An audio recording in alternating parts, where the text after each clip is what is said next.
नमस्कार, सगळ्यांचं स्वागत आहे स्टडी स्पेस मराठीवर. आरआरबीची नोटिफिकेशन आलेली आहे, फॉर्म फिलिंग सुरू झालेली आहे. फक्त 12वी पास हाच इथं पात्रतेचा निकष आहे आणि सगळ्यात महत्त्वाचं कोणताही तांत्रिक घटक नाही आहे. आणि टायपिंगसुद्धा तुम्हाला नंतर टेस्ट द्यायची आहे. तुम्ही आत्ता पण जर चालू केलं तरी पण तुम्ही तेव्हा टेस्ट जी आहे तर ती क्लिअर करू शकता. 2 CBT 1 आणि CBT 2 मध्ये हा पेपर असतो. सगळ्यात महत्त्वाचं अजून एक याच्यामध्ये तुम्हाला फीज आहे ती परत मिळते. म्हणजे तुम्ही फॉर्म भरताना जे काही इथं 1000 नाही, चुकून निघालं. आपण TCSला IVVSला 1000 भरतो, इथं 500 आणि 250 अशी फी आहे. रिझर्व म्हणजे अनरिझर्वला 500 आणि नंतर बाकी कास्टला 250 अशी फी आहे. आणि जेव्हा तुम्ही CBT 1 द्याल, ज्यावेळेला कम्प्युटर बेस्ड टेस्ट 1 द्याल, तुम्हाला तुमचे हे पैसे सगळे वापस मिळणार आहेत. तर इथं तुमचा काहीच लॉस नाही आहे आणि तुम्हाला पेपर तिथं द्यायला मिळेल. आणि जर चांगलं CBT 2 साठी सिलेक्शन झालं तर याच्यापेक्षा अजून काय चांगलं असू शकतं. तर आपण इथं प्रॉपरली जो सिलेबस स्वतः आरआरबीने दिलेला आहे त्या सिलेबसनुसार जाणार आहोत. एक सिलेबसचा मुद्दा आपल्याला पकडून जायचा आहे. तो मुद्दा जर पकडून चालला तर नक्कीच तुमचा स्कोर इथं खूप चांगला येणार आहे. आणि सगळ्यात महत्त्वाचं बघा, इथं 2च रिजनमध्ये चांगल्या जागा आहेत, एक तर कोलकाता आणि दुसरा मुंबई. तर कोलकाताचं सोडून द्या, पण मुंबईमध्ये 500च्या आसपास 494 जागा आहेत. तर या जागेचं आपल्याला काय करायचं आहे तर मिळवायचं किंवा या जागेसाठी आपल्याला लढायचं आहे. जागा भरपूर आहेत. TCच्या सुद्धा जागा आहेत, तिकीट क्लर्कच्या सुद्धा जागा आहेत, टायपिंगच्या सुद्धा जागा आहेत. सगळ्यात जास्त जागा या 2 रिजनमध्ये आहेत. तर आपल्याला मुंबई रिजनवर फोकस करायचं आहे. तर आता फोकस करणार आहात तुम्ही. 12वी प्रत्येकजण पास आहे. तर इथं अभ्यासक्रम सगळा मराठीमध्ये आहे. तुम्हाला मी प्रॉपरली सांगते बघा, जे लुसेंट आहे तर त्याला तुम्हाला थोडंसं समोर ठेवायचं आहे. लुसेंट जनरल नॉलेजचं जे लुसेंट पुस्तक आहे, माझ्याकडे इंग्लिशवालं आहे, तुम्ही हिंदीवाला पण वापरू शकता. आणि मी तुम्हाला लुसेंटमधून तुमचे सगळे टॉपिक जे ते क्लिअर करणार आहे. आज आपण सगळे टॉपिक्स बघूया. जनरल अवेअरनेसचं मी तुम्हाला सांगते, बाकी मॅथ्सचे टॉपिक मी तुम्हाला सांगते. ते तुम्ही जे काही हिंदीचे शिक्षक आहेत सेंट्रलचे SSC आणि RRBसाठी जे शिक्षक आहेत, तर त्यांचे तुम्ही ते टॉपिक वाईज लेक्चर बघा. तुम्हाला पुढे मी सगळं सांगणार आहे. व्हिडिओ अगदी शेवटपर्यंत बघा.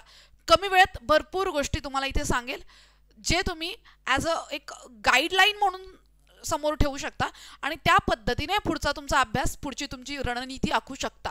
चला तर वेळ न घालवता सुरुवात करूया. सगळं आपल्याला मराठीमध्येच आहे. पेपर तुमचा मराठीमध्ये असणार आहे. संपूर्ण अभ्यासक्रम आज आपण बोलणार आहोत. पेपर तुमचा मराठीमधून होणार, लक्षात घ्या.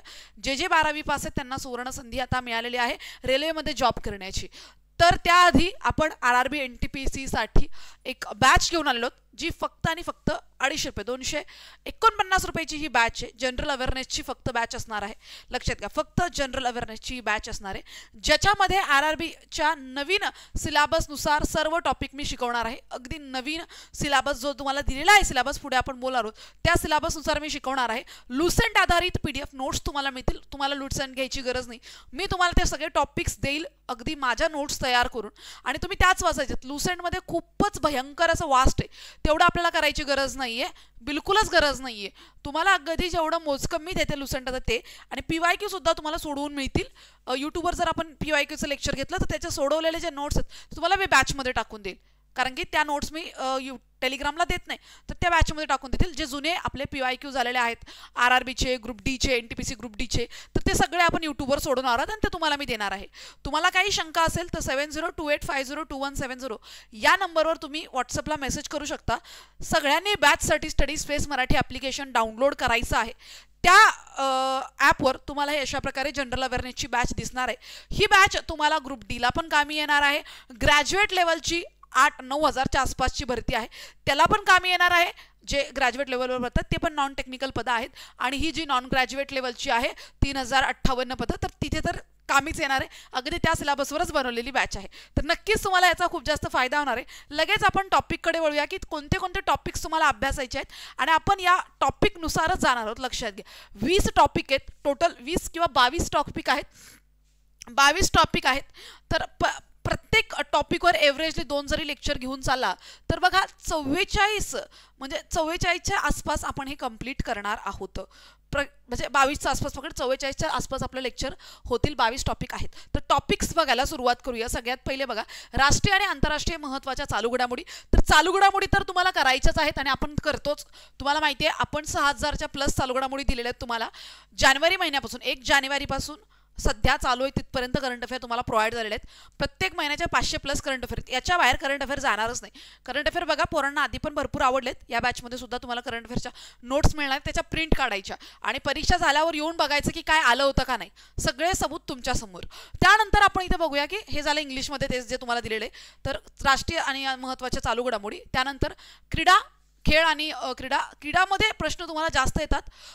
ज्या काही महत्त्वाच्या एशियन गेम्स असतील किंवा मग जे मिळालेले पुरस्कार असतात म्हणजे अर्जुन अवॉर्ड याच्यावर द्रोणाचार्यावर याच्यावर तुम्हाला प्रश्न येतात. तर ते आपण बघणार आहोत.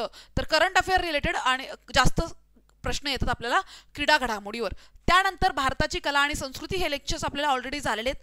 मी तुम्हाला लगेचच आता बॅचमध्ये ॲड करून देईल. परत पण ते लाईव्ह पण होईल आणि ऑलरेडी आपल्याकडे ते रेकॉर्डिंगमध्ये पण मटेरियल आहे जे आपण आधी IBPSच्या स्टॅटिक GK रेकॉर्ड केलं होतं. तर ते पण आपल्याकडे अवेलेबल आहे. अगदी सगळ्या तुम्हाला मधुबनीवर सारखा प्रश्न येतो. त्यानंतर जे काही वेगवेगळे वाद्य असतात घनवाद्य तर याच्यावर प्रश्न येतो. तर सगळ्या लोककला आहेत याच्यावर प्रश्न आपल्याला येतो. हे तर TCS पण विचारतं IBPS पण विचारतं. तर हा आपला ओळखीचा टॉपिक आहे. फक्त पाठ करायची गरज आहे. रट्टा मारला तर रट्टा मारायचा. तुम्हाला सगळं प्रोव्हाइड करते त्याचा रट्टा मारून टाका. मला माहिती आहे हे काय तुम्हाला परीक्षेपर्यंत लक्षात ठेवायचं. त्यानंतर काय एवढं महत्त्वाचं नाही आहे. तर पुढे बघा इथं भारताचं साहित्य. तर साहित्य कधी पण लिटरेचर महत्त्वाचं असतं. तर साहित्य संबंधीचे नोबेल या सगळ्यांवर आपण इथं आपलं प्राचीन साहित्य असेल आपण मध्ययुगीन साहित्य असेल आपलं आधुनिक साहित्य असेल सगळ्यावर आपल्याला प्रश्न जे आहेत स्पेशली जे आपले महानुभाव किंवा आपले जे कालिदास वगैरे यांनी लिहिलेलं साहित्य याच्यावर जास्त प्रश्न आपल्याला येतात. यासाठीच ओळखलं जातं TCS वगैरे. भारतातील स्मारके आणि ठिकाणे तर हा जो विषय जातो तो वारसा स्थळाकडे जातो. सरळ जे वारसा स्थळं आहेत ऐतिहासिक स्थळं आहेत तर त्याच्याबद्दल आपण नक्की सगळी माहिती बघणार आहोत. एका लेक्चरमध्येच हे पूर्ण होऊन जाईल सगळंच. तर हे सगळे टॉपिक्स तुम्हाला दिलेत आणि बघा 101% माझ्याकडनं लिहून घेऊ शकता बॉन्ड पेपरवर. याच्या बाहेर तुम्हाला प्रश्न जाणार नाही. यांनी स्वतःच एवढे टॉपिक्स तुम्हाला दिलेत की याच्या बाहेर प्रश्न जाणं पॉसिबल नाही. बिलकुल पण पॉसिबल नाही. त्यानंतर बघा सामान्य विज्ञान आणि जीवविज्ञान म्हणजे बायोलॉजी आहे. हे तुम्हाला 10वी CBSE म्हणजे जर CBSEची लेवल आहे तिथपर्यंत करायचं आहे. विज्ञान स्टेट बोर्ड पण आणि CBSE पण 10वीच्या बाहेर तुम्हाला जायचं नाही. विज्ञान करत असताना 10वीच्या बाहेर नका जाऊ आणि CBSE जर 10वीपर्यंत कराल तर अगदी उत्तम. तुम्हाला यूट्यूबवर लेक्चर्स वगैरे मिळतील CBSEचे 8, 9, 10चे. तर ते एकदा लेक्चर बघून घ्या. बाकी मी तर तुम्हाला ते शिकवणारच आहे.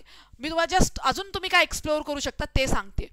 त्यानंतर बघा हे महत्त्वाचे भारताचा इतिहास आणि स्वातंत्र्य लढा. तर आपलं जे काही फ्रीडम स्ट्रगल आहे तर ते आपल्याला बघावं लागेल. डोंट वरी. ह्याच्यात आपण महारत हासिल केलेले हे आपण नीट शिकून देऊ. त्यानंतर भारत आणि जगाच्या भौतिक सामाजिक आणि आर्थिक भूगोल. तर तुम्हाला हा जो भारताचा सामाजिक आर्थिक भूगोल समजून घ्यायचा आहे. तर हा सरळ हा इतिहासाचा भाग आणि हा भूगोलाचा भाग तुम्हाला विचारला गेला. त्यानंतर राजकारण आणि प्रशासन. वन्स अगेन संविधान राजकीय प्रणाली संविधान आपल्याला समजून घ्यायचं आहे. जसं की संविधानाची निर्मिती संविधानाचं वैशिष्ट्य मूलभूत हक्क मार्गदर्शक तत्त्वे कर्तव्य. त्यानंतर केंद्रीय कार्यकारी मंडळ राज्य कार्यकारी मंडळ सगळे महत्त्वाचे घटनात्मक आयोग उदाहरणार्थ लोकसेवा आयोग वित्त आयोग त्यानंतर निवडणूक आयोग याच्यावर आपल्याला प्रश्न येतात रिपीटेडली येतात ते बघायचं आपल्याला. त्यानंतर भारताचे अंतराळ आणि अणुकार्यक्रम व्हेरी IMP याच्यावर आपल्याला स्पेसवर अंतरिक्षावर सारखे प्रश्न येतात. आपण जे की वेगवेगळे सॅटेलाइट आपण लॉन्च करत असतो त्याच्यावर प्रश्न येतात. आपले सगळे चंद्रयान 1, 2, 3 याच्यावर प्रश्न येतो. त्यानंतर आपले जे आदित्य L1 याच्यावर आपल्याला प्रश्न येणार आहे आलेले पण आहेत. तर ते आपल्याला तयार करून घ्यायचे. साहित्य सामान्य वैज्ञानिक आणि तांत्रिक विकास जो आहे आपला तांत्रिक विकास वैज्ञानिक विकास याच्यावर प्रश्न येतात. समजा ही करंट अफेअरची जर न्यूज असेल तर 100% याच्यावर प्रश्न येऊ शकतो. संयुक्त राष्ट्र आणि इतर महत्त्वाची जागतिक संघटना हे तर आपण आधीच केलेलं आहे. तुम्हाला लगेचच बॅच तयार झाल्या तुम्हाला ही जे लेक्चर आहे तर ते मिळून जाईल. कारण की याच्यामध्ये तुम्हाला ज्या काही युनायटेड नेशनच्या संस्था आहेत उदाहरणार्थ WHO WTO आहे वर्ल्ड बँक आहे IMF आहे वर्ल्ड फूड ऑर्गनायझेशन आहे त्यानंतर आपलं उच्च म्हणजे आंतरराष्ट्रीय न्यायालय आहे हे घेतील तर युनेस्को आहे. तर याच्या स्थापनेच्या वर्षावर प्रश्न येतो आणि याचं हेडक्वार्टर याच्यावर प्रश्न येतो. 2 महत्त्वाचे प्रश्न आंतरराष्ट्रीय संघटनावर हेच जे बनतात परत परत. त्यानंतर भारताला आणि जगाला भेडसावणारे पर्यावरणीय प्रश्न, तर जे काही पर्यावरणीय प्रश्न आणि सगळ्यात महत्त्वाचं पर्यावरणीय प्रश्नांवर आधारित ज्या वेगवेगळ्या परिषदा झाल्या, जसं की पॅरिस करार, क्योटो प्रोटोकॉल, मॉन्ट्रियल प्रोटोकॉल, याच्यावर आपल्याला प्रश्न येतात, TCS विचारत. तर हे आपल्याला बघायचं आहे. त्यानंतर बघा संगणकाची मूलभूत माहिती आणि अनुप्रयोग, संगणक अनुप्रयोग. तर सरळ सरळ तुम्हाला जी की लेटेस्ट टेक्नॉलॉजी आहे किंवा कम्प्युटर रिलेटेड काही टॉपिक्स असतात त्याच्यावर आपला, जसे की साधे सोपेच प्रश्न असतात, हार्डवेअर, सॉफ्टवेअर. त्यानंतर आपण बघतो की अँड्रॉइड किंवा त्याच्यामध्ये आपण सगळे जे काही समा iOS काय आहे, अँड्रॉइडमध्ये आपण बघतो ते, किंवा ॲप्लिकेशन लेवल आहे, सॉफ्टवेअर लेवल आहे. तर हेच तुम्हाला तिथं विचारलं जातं. हां, त्यानंतर सामान्य संक्षिप्त म्हणजे थोडंसं मिसलिनियस सारखं. आणि वाहतूक प्रणाली, तर भारताची वाहतूक प्रणाली स्पेशली जे काही आपले नॅशनल हायवे आहेत, एक्सप्रेस हायवे आहेत, तर त्यांचे नंबर्स याच्यावर प्रश्न विचारला जातो की बाबा आपला बाय रूट किती ट्रॅव्हल होतो, बाय आपण बघतो की बाय वॉटर किती ट्रॅव्हल होतो, बाय एअर किती बिझनेस होतो. तर याच्यावर आपल्याला प्रश्न असतो. तर ते आपण स्पेशली नॅशनल हायवेवर प्रश्न असतात. त्यानंतर भारतीय अर्थव्यवस्थेवर करंटचाच प्रश्न बनतो. जास्त कोर इकॉनॉमिक्स तुम्हाला नाही विचारलं जात. हां, सार्वजनिक वित्त आणि थोडंसं RRB रिलेटेड, RBI रिलेटेड विचारलं जाऊ शकतं. आणि बाकी करंट अफेअर, किती व्यापार तोल, व्यापार शेष, त्यानंतर कोणत्या देशासोबत व्यापार शेष आहे. त्यानंतर FDI, सगळ्यात महत्त्वाचा प्रश्न FDIवर असतो, फॉरेन डायरेक्ट इन्व्हेस्टमेंटवर तुम्हाला प्रश्न असतो, तो तुम्हाला बघावा लागेल. त्यानंतर भारत आणि जगातील प्रसिद्ध व्यक्तिमत्वे, हा प्रश्न यायलाच पाहिजे. हा सुद्धा करंट अफेअरचाच प्रश्न असतो. करंटमध्ये जे महत्त्वाचे व्यक्ती आहेत त्यांच्यावर प्रश्न येतो, जे बुक्स लिहितात, स्पेशली साहित्यासंबंधी आणि समाजसेवेसंबंधी जे व्यक्ती आहेत त्यांच्यावर प्रश्न येणं साहजिक आहे. तर ते तुम्हाला तेवढं बघावं लागेल. त्यानंतर महत्त्वाचे सरकारी कार्यक्रम, तर जे काही महत्त्वाचे सरकारी कार्यक्रम आणि योजना ज्या आहेत, कार्यक्रम म्हणण्यापेक्षा योजना म्हणा, यांनी तर कार्यक्रम म्हणले, पण मला वाटतं की प्रश्न तुम्हाला योजनांवर येणार. सरकारच्या ज्या महत्त्वाच्या योजना आहेत, स्पेशली या 2025 मधल्या योजना, याच्यावर प्रश्न ऑलरेडी ज्या परीक्षा झालेल्या आहेत TCS घेते त्याच्यावर प्रश्न विचारून झालेले आहेत. अगदी लेटेस्टवाल्या योजना करा, मागून सुरू करा. वाटलं तर समजा डिसेंबरला तुमचा पेपर आहे किंवा नोव्हेंबरला त्यांना डिसेंबरला तुमचा पेपर आहे, तर डिसेंबरपासून मागं असं सुरू जायचं, 25कडे जानेवारीकडे सुरुवात करायची योजना बघायला. त्यानंतर भारतातील वनस्पती आणि प्राणी, यामध्ये तुम्हाला वनस्पती आणि प्राणी कशा कशा आहेत त्यांचा, तर आपला जो काही अहवाल आहे तर त्या वन सर्वेक्षण अहवालावर प्रश्न येतात. प्राण्यांचा जो काही आपल्याकडे गणना होत असते, किती वर्षांनी होते, कोणत्या राज्यात प्राण्यांची वाघाची संख्या कुठं आहे, तर हा बेसिक प्रश्न तुम्हाला बनतो. त्यानंतर पुढे बघा, इथं भारतातील महत्त्वाच्या सरकारी आणि सार्वजनिक क्षेत्रातील संस्था, ज्या महत्त्वाच्या आपल्या संस्था आहेत, ज्या चर्चेत आहेत, त्याच्यावर तुम्हाला प्रश्न येणं बनतंय. तर या सगळ्या बाबी आपल्याला विचारल्या जातात. त्यानंतर आता हा बुद्धिमत्ताचा आपला घटक झाला. तर आपण आतापर्यंत जे टॉपिक बघितले ते सगळे आपले जनरल अवेअरनेसचे बघितले. जनरल अवेअरनेसमध्ये करंटचा थोडासा टच जास्त असतो प्रत्येक टॉपिकमध्ये, आणि म्हणूनच त्याला जनरल अवेअरनेस म्हणतात, ना की जनरल नॉलेज. जनरल नॉलेज जे असतं करंट अफेअर नसतं, जस्ट तुमचं नॉलेज चेक केलं जातं. पण जनरल अवेअरनेस म्हणजे तुम्ही किती अवेअर आहात, जनरल गोष्टीसोबत किती अवेअर आहात. तर सरळ सरळ याला टच लागतो करंट अफेअरचा. तर प्रत्येकच टॉपिकसोबत करंटला जर तुम्ही जोडलं, त्याला म्हणतात आपण करंट बेसिक, असं जर केलं तर नक्कीच तुमचे 40पैकी 40 बरोबर येण्याचे चान्सेस हाय आहेत, हे लक्षात घ्या. तर इथं बघा, सामान्य बुद्धिमत्ता आणि तर्कशास्त्र, तर तुम्हाला रिझनिंगमध्ये ॲनालॉजिक्स करायचं आहे. संख्या अक्षर मालिका करणं अगदी सोपं आहे, आपण हे करतच असतो आपल्याकडे पण वेगवेगळ्या आपल्या परीक्षांमध्ये. त्यानंतर संकेत आणि विसंकेत म्हणजे डिकोडिंग बघायचं आहे. गणितीय प्रक्रिया म्हणजे मॅथमॅटिकल ऑपरेशन्स. साम्य भेद म्हणजे सिमिलॅरिटीज अँड डिफरन्स. संबंध, रिलेशनशिप्स, विश्लेषणात्मक तर्क, आणि इथं तुम्हाला सिलॉगिझम करायचं आहे. हे सगळे तुमचे टॉपिक्स बऱ्यापैकी तुम्ही केलेले आहेत, जसं की इथं जम्बलिंग, त्यानंतर वेना आकृत्या, कोडे, पझल, त्यानंतर डाटा सफिशियन्सी, विधान आणि निष्कर्ष, स्टेटमेंट, कन्क्ल्युजन. त्यानंतर बघा स्टेटमेंट, कोर्स अँड ॲक्शन. त्यानंतर निर्णय घेणे, डिसिजन मेकिंग, नकाशे, मॅप्स, आलेख स्पष्टीकरण, इंटरप्रेशन. तर हे सगळं तुम्हाला ऑलरेडी आहे. आणि खूप चांगली गोष्ट म्हणजे काय आहे माहिती आहे का, तुमच्याकडे तुमचा सिलेबस आहे, तुमच्याकडे तुमचे टॉपिक्स आहेत. तर टॉपिक्स तुम्ही जास्तीत जास्त त्याचा वापर करून त्याचा प्रॉपरली अभ्यास करू शकता. आणि जास्त तुम्हाला म्हणजे जास्त अवांतर गोष्टी करायची गरज नाही आहे. ज्यावेळेला तुमच्याकडे सिलेबस तुमच्या डोळ्यासमोर असतो, तर एक खूप मोठा एक टप्पा तुम्ही पार केलेला असतो, किंवा अर्धा कॉन्फिडन्स तुम्ही तिथंच मिळवलेला असतो, की ज्यावेळेला सिलेबस समोर. बऱ्यापैकी असं असतं की maths reasoning, bus that's it, maths reasoning 30-30.